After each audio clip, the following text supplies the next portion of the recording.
Hello students, welcome to our another biology lecture. आज का हमारा टॉपिक है टाइप्स ऑफ सेल। जैसा कि हमने लास्ट वीडियो में डिस्कस किया था number of cell, shape and size of cells. अब आज हम देखेंगे टाइप्स ऑफ सेल्स। सेल्स कितने तरीके की होती हैं। तो सेल्स दो टाइप्स की होती है, eukaryotic cells and prokaryotic cells. Prokaryotic cells means जिनमें न्यूक्लियस क्या होता है, इमेच्योर होता है, अनडेवलप्ड न्यूक्लियस प्रेजेंट हो, मीन्स जो न्यूक्लियस हो वो न्यूक्लियर मेम्ब्रेन से बाउंड ना हो, ऐसे सेल्स को कहते हैं प्रोकैरियोटिक सेल्स। ये बेसिकली बैक्टीरिया में प्रेजेंट होती है, बैक्टीरिया और एल्गी में प्रेजेंट होती हैं प्रोकैरियोटिक सेल्स। और यूकैरियोटिक की अगर बात करें तो यूकैरियोटिक में न्यूक्लियस जो होता है वो वेल डेवलप्ड होता है, न्यूक्लियर मेम्ब्रेन से बाउंड होता है, सारे ऑर्गेनेल जो होते हैं वो मेम्ब्रेन बाउंड होते हैं। तो यूकैरियोटिक सेल्स किसमें प्रेजेंट होती हैं, ये हायर ऑर्गेनिज्म में प्रेजेंट होती हैं। तो पहले डिटेल में देखेंगे कि प्रोकैरियोटिक सेल का स्ट्रक्चर क्या होता है। जैसा कि प्रोकैरियोटिक सेल में आउटर मेम्ब्रेन डबल होती है, एक्सटर्नल मेम्ब्रेन जो होती है वो होती है सेल वॉल, और उसके नीचे वाली जो लेयर होती है, दूसरी लेयर जो आपको दिख रही है, ये है प्लाज्मा मेम्ब्रेन। पहली सेल वॉल, दूसरी प्लाज्मा मेम्ब्रेन। इसके अंदर ये जो लिक्विड भरा होता है, इस लिक्विड को कहते हैं साइटोप्लाज्म। ये प्लाज्मा मेम्ब्रेन, ऊपर वाली सेल वॉल और अंदर साइटोप्लाज्म। किसी किसी बैक्टीरिया में एक तीसरी लेयर भी प्रेजेंट होती है जिसको कहते हैं कैप्सूल। ये जिलेटिनस लेयर होती है, जेली की बनी हुई स्ट्रक्चर होता है, उसको कैप्सूल कहते हैं। अभी इसके बारे में हम डिस्कस करेंगे। पहले देख लेते हैं साइटोप्लाज्म में क्या क्या प्रेजेंट होता है। इसके अंदर जो लिक्विड भरा होता है उसको कहते हैं साइटोप्लाज्म।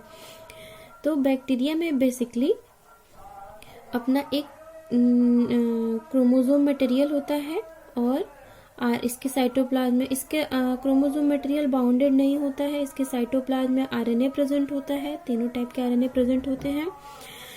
और इसमें एक एक्स्ट्रा क्रोमोसोमल मटेरियल भी प्रेजेंट होता है, double standard circular DNA present होता है, जिसको कहते हैं प्लाज्मिड।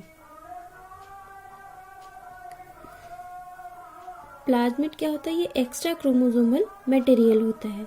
ये क्या करता है, इसका अपना एक जीनोम तो प्रेजेंट ही होता है बैक्टीरिया में, इसके अलावा किसी किसी बैक्टीरिया में एक एक्स्ट्रा क्रोमोसोमल मटेरियल भी प्रेजेंट होता है, जिसको प्लाज्मिड कहते हैं। इसके अंदर भी कैपेबिलिटी होती है कि ये सेल्फ रिप्रोड्यूस कर सकता है, सेल्फ रेप्लिकेट कर सकता है।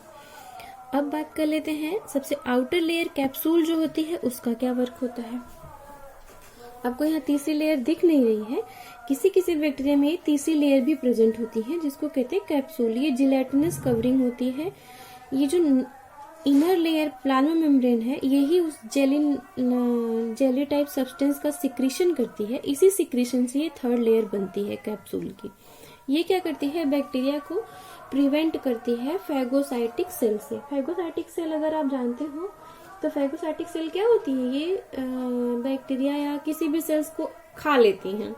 तो फैगोसाइटिक या किसी भी अदर सेल से क्या करती है, इसको प्रोटेक्शन देती है। कौन, कैप्सूल। ये सारे बैक्टीरिया में प्रेजेंट नहीं होता है, जिनमें प्रेजेंट होता है उनको कैप्सुलेटेड बैक्टीरिया कहते हैं। इसके बाद सेकेंड लेयर आती है cell wall. Cell wall present होती है बैक्टीरियल सेल के ऊपर।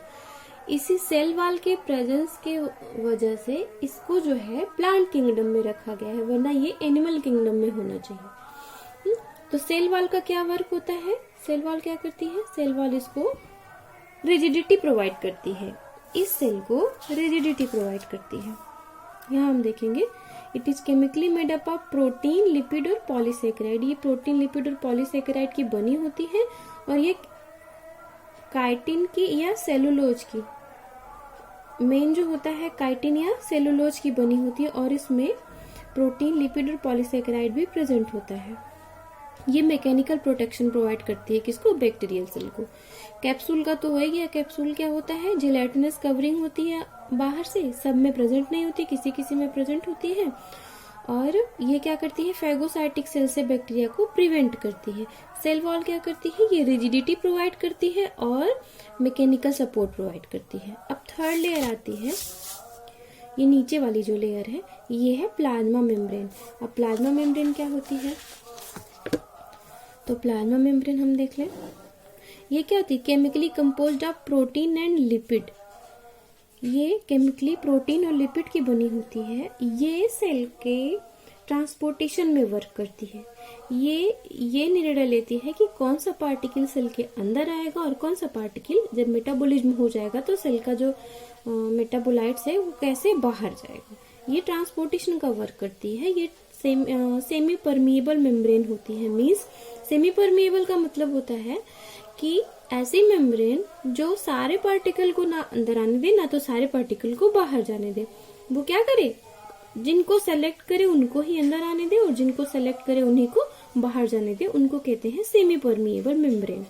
तो ये जो प्लाज्मा मेम्ब्रेन होती है ये सेमी परमिएबल होती है। तीनों लेयर हो गई ये। अब बात करते हैं साइटोप्लाज्म की। सेल का साइटोप्लाज्म कैसा होता है, बैक्टीरिया सेल का साइटोप्लाज्म कैसा होता है।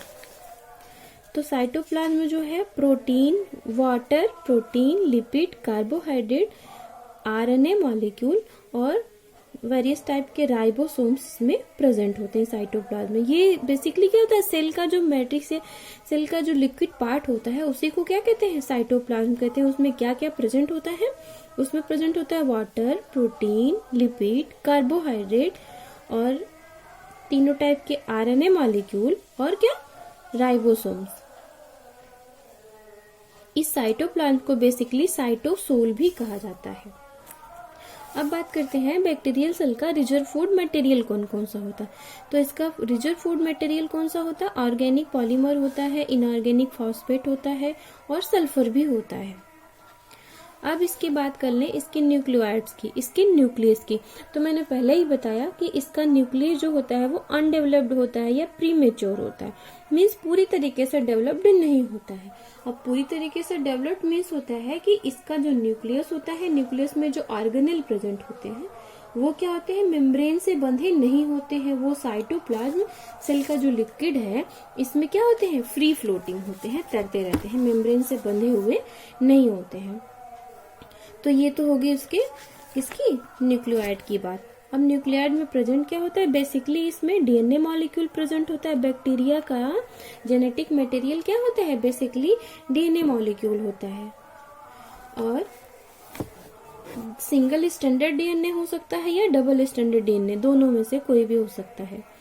इसके जो क्रोमोसोम होते हैं वो पहले मैंने बता दिया कि वो मेम्ब्रेन से बाउंड नहीं होंगे। तो क्रोमोसोम होता है वो क्या होता है, वो सेल के प्लाज्मा मेम्ब्रेन से अटैच होता है।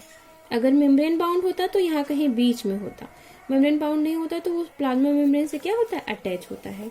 और इनमें हिस्टोन प्रोटीन नहीं प्रेजेंट होती है, इनके डीएनए में हिस्टोन प्रोटीन प्रेजेंट नहीं होती है।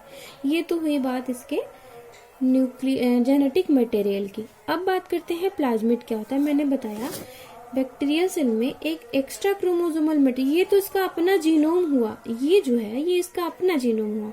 और ये क्या है, प्लाज्मिड, ये इसका एक्स्ट्रा क्रोमोसोमल मटेरियल है जो क्या करता है, जिसके पास क्या होती है, कैपेबिलिटी होती है सेल्फ रेप्लिकेशन की।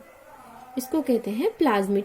ये प्लाज्मिड हम वेक्टर के रूप में बहुत सारी जगहों पे इस प्लाज्मिड का यूज किया जाता है। बैक्टीरिया से इसको निकाला जाता है और वेक्टर मीन्स होता है वाहक, मीन्स किसी चीज को एक जगह से दूसरी जगह ले जाने में जो कार्य करता है उसको वेक्टर कहते हैं। तो ये वेक्टर का भी काम करता है। अगली बात आती है फ्लैजेला। सेल के ये इस स्ट्रक्चर में फ्लैजेला दिख नहीं रहा है, ये बड़े बड़े से जो राउंड शेप के स्ट्रक्चर के हैं इसको कहते हैं फ्लैजेला। ये फ्लैजेला क्या करता है, बैक्टीरिया के लोकोमोशन में हेल्प करता है। इसी फ्लैजेला के मूवमेंट से ही बैक्टीरिया मूव कर पाता है आगे की तरफ। बैक्टीरिया जो है ये फ्लैजेला का जब फ्लिप फ्लॉप मूवमेंट होता है उसी से बैक्टीरिया आगे की तरफ मूव कर पाता है। तो ये इसका लोकोमोटरी ऑर्गेनेल है फ्लैजेला। एक चीज बैक्टीरिया में और प्रेजेंट होता है जिसको कहते हैं पाइली, सेक्स पाइली इसको कहते हैं। ये जो छोटी सी लाइन आप देख रहे होंगे ये ऐसे करके प्रेजेंट होती है, ये है पाइली। तो पाइली का क्या वर्क होता है, ये एक बैक्टीरिया, जैसे ये एक बैक्टीरिया हो गया और इसके बाद कोई आके एक दूसरा बैक्टीरिया अटैच हो, तो ये जो पाइली होते हैं ये ब्रिज का काम करते हैं, ये ऐसे ब्रिज बना लेते हैं। मान लो इसी ब्रिज पे आके दूसरा बैक्टीरिया यहाँ अटैच हो, तो इसका जेनेटिक मटेरियल एक्सचेंज किसके द्वारा होगा, सेक्स पाइली के द्वारा। तो ये ब्रिज का काम करते हैं, इसलिए इसको सेक्स पाइली कहते हैं। रिप्रोडक्शन में ये हेल्प करता है, एक सेल को, एक बैक्टीरियल सेल को दूसरे बैक्टीरियल सेल से जोड़ने का काम करता है। ठीक, अब क्या बचा, अब इसमें एक और प्रेजेंट होता है मीसोसोम। तो मीसोसोम क्या होता है, मीसोसोम जो है ये रेस्पिरेटरी ऑर्गन है, सेलुलर रेस्पिरेटरी ऑर्गन होता है। सेलुलर रेस्पिरेशन आई होप आप लोग जानते हो, इसी की सहायता से बैक्टीरियल सेल में सेलुलर रेस्पिरेशन होता है। किसका एनालॉगस ये ऑर्गेनेल है, यूकैरियोटिक सेल में जो माइटोकॉन्ड्रिया का वर्क होता है, सेम यही वर्क प्रोकैरियोटिक सेल में किसमें होता है, मीसोसोम में होता है।